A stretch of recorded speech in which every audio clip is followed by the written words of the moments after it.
अस्सलाम वालेकुम। दोस्त वो जो मुसीबत में काम आए। किसी जंगल में एक हाथी रहता था। इसका कोई दोस्त नहीं था। वो चाहता था किसी जानवर को अपना दोस्त बनाए जिसके साथ वक्त गुजार सके। ये सोचकर हाथी किसी जानवर की तलाश में निकला। इसे एक दरख्त पर बंदर नज़र आया।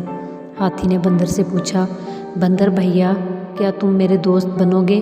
बंदर बोला, मियाँ हाथी तुम इतने बड़े हो और मैं एक छोटा सा जानवर हूँ। मैं दरख्त पर रहता हूँ और तुम ज़मीन पर। तुम मेरी तरह दरख्त पर नहीं चढ़ सकते।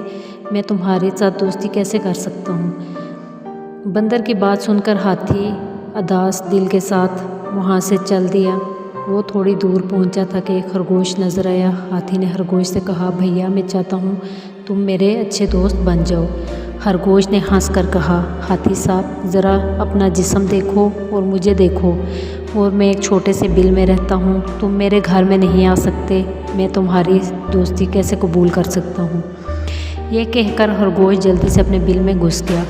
उदास हाथी एक दरख्त के साथ खड़ा था कि इसे जंगल के सब जानवर भागते नजर आए। हाथी ने भागने वाले जानवरों से पूछा, आप सब कहाँ जा रहे हैं? जानवरों ने कहा, जंगल का बादशाह शेर आ गया है। तुम भी जल्दी भागो वरना वो तुम्हें भी चीर फाड़ डालेगा। हाथी ने जब शेर को देखा कि वो हिरन पर हमला कर रहा है तो इसने शेर से कहा, जंगल के बादशाह क्यों इस मासूम जानवर पर हमला कर रहे हो? शेर ने गुस्से से हाथी की जानिब देखा और बोला, तुम कौन होते हो मेरे काम में मुदाखलत करने वाले? तुम्हारी इतनी जुर्रत, ठहरो मैं अभी तुम्हें मज़ा चखाता हूँ। शेर ये कहते हुए हिरन को छोड़कर दहाड़ते हुए हाथी की तरफ लपका।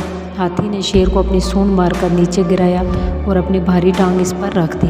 हाथी के वज़न से तो शेर की जान ही निकल गई। शेर ने दिल ही दिल में सोचा, हाथी मुझसे ज़्यादा ताकतवर है, इससे लड़ना जान गंवाने के मुतरादिफ है। वो मनमनाने के अंदाज में बोला, हाथी भाई मैं तो मजाक कर रहा था, आप तो मुझे मार ही डालेंगे क्या? मैं वादा करता हूँ आप किसी को नहीं सताऊँगा। हाथी ने अपनी टांग इस पर से उठा ली। वो डर कर भाग खड़ा हुआ।